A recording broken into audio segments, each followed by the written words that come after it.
Done. मेरी team तो तैयार है और आपकी?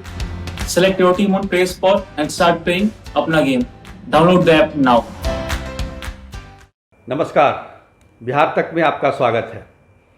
बिहार में आज दूसरे चरण का मतदान भी शांतिपूर्ण ढंग से संपन्न हो गया।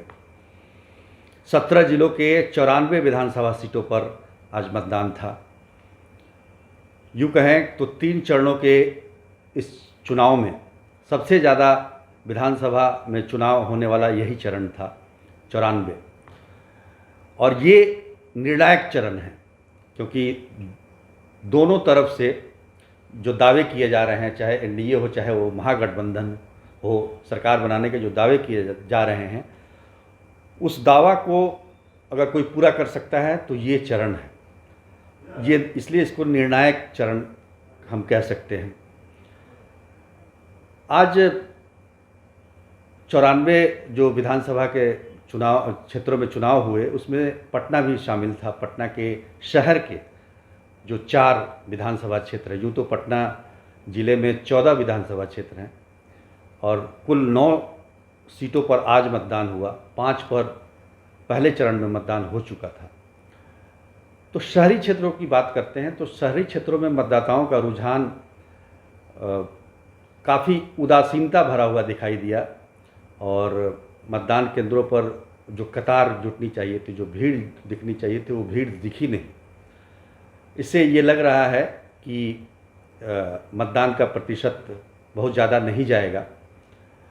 यूँ तो पटना में वैसे भी ये तो कोरोना काल में ये चुनाव हो रहे हैं, तो निश्चित तौर पर इसका असर पड़ना था, क्योंकि शहर के लोग कोरोना को लेकर ज़्यादा गंभीर हैं बनिस्बत की ग्रामीण क्षेत्रों के।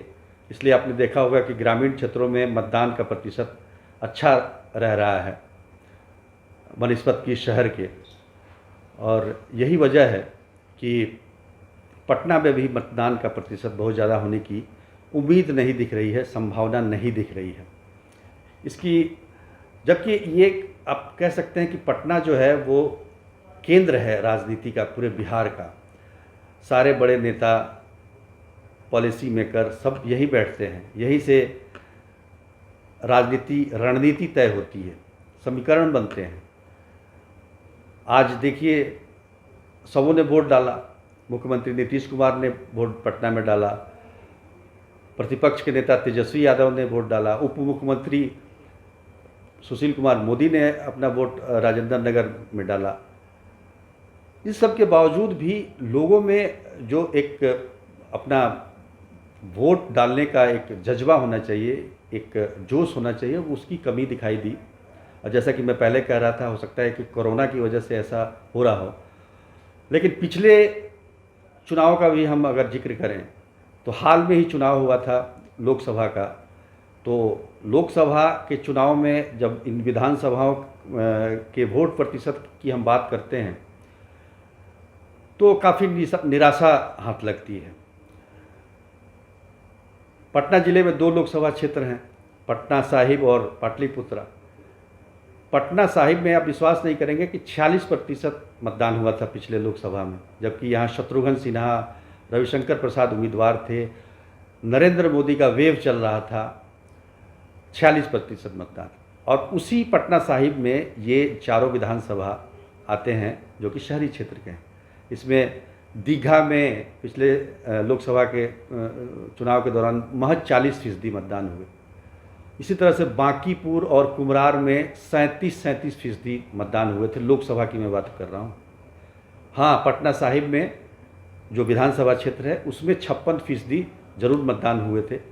पटना साहिब परंपरागत क्षेत्र है और पुराना पटना है, वहाँ के लोग में एक तरह से वोट को लेकर उत्साह दिखता है। लेकिन बाकी शहरी क्षेत्रों में ये उत्साह क्यों नहीं दिखता? लोग इसको छुट्टी के तौर पर क्यों मनाते हैं? इतना बड़ा निर्णय लेना है सरकार बनाने का, लेकिन लोग उदासीन हैं। ये काफ़ी दुर्भाग्यपूर्ण है।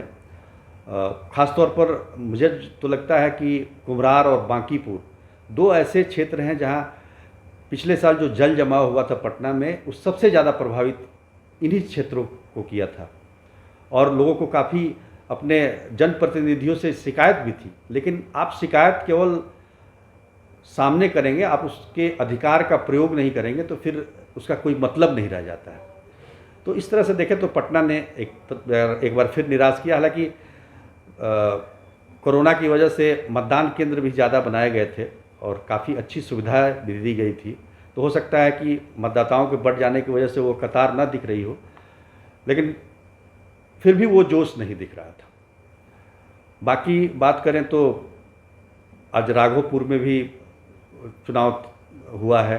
तेजस्वी यादव जो कि महागठबंधन के चेहरा हैं और वहाँ उनका मुकाबला बीजेपी के सतीश कुमार से। सतीश कुमार ने 2010 में उनकी मां पूर्व मुख्यमंत्री राबड़ी देवी को शिकस्त दी थी। तेजस्वी यादव की बात करें तो उन्होंने 2015 का चुनाव काफ़ी मार्जिन से जीता था, लेकिन 2019 में जो लोकसभा चुनाव हुआ उसमें राघोपुर की बढ़त हम देखेंगे तो काफ़ी कम थी। तो इसलिए लग रहा था कि उनके लिए मुश्किल होगी, लेकिन लोक जनशक्ति पार्टी ने वहाँ एक उम्मीदवार देकर उनकी मुश्किलों को आसान कर दिया है और साथ में वो महागठबंधन के चेहरा भी हैं, तो निश्चित तौर पर उनके लिए काफ़ी अच्छा एज है राघोपुर। हालांकि वहाँ के लोग बता रहे हैं कि कांटे की टक्कर है। तो कुल मिलाकर देखा जाए तो आज चुनाव संपन्न तो हो गया दूसरे चरण का, लेकिन इसी बीच जो मधुबनी में घटना घटी हरलाखी में, मुख्यमंत्री नीतीश कुमार की सभा में कुछ लोगों ने प्याज और पत्थर भी फेंके, जिसकी वजह से उनको बचाने के लिए उनके सुरक्षाकर्मी भी सामने आए।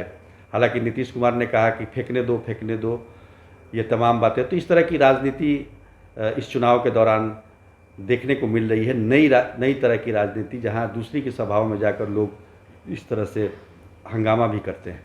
आज के लिए बस इतना ही, तब तक के लिए धन्यवाद।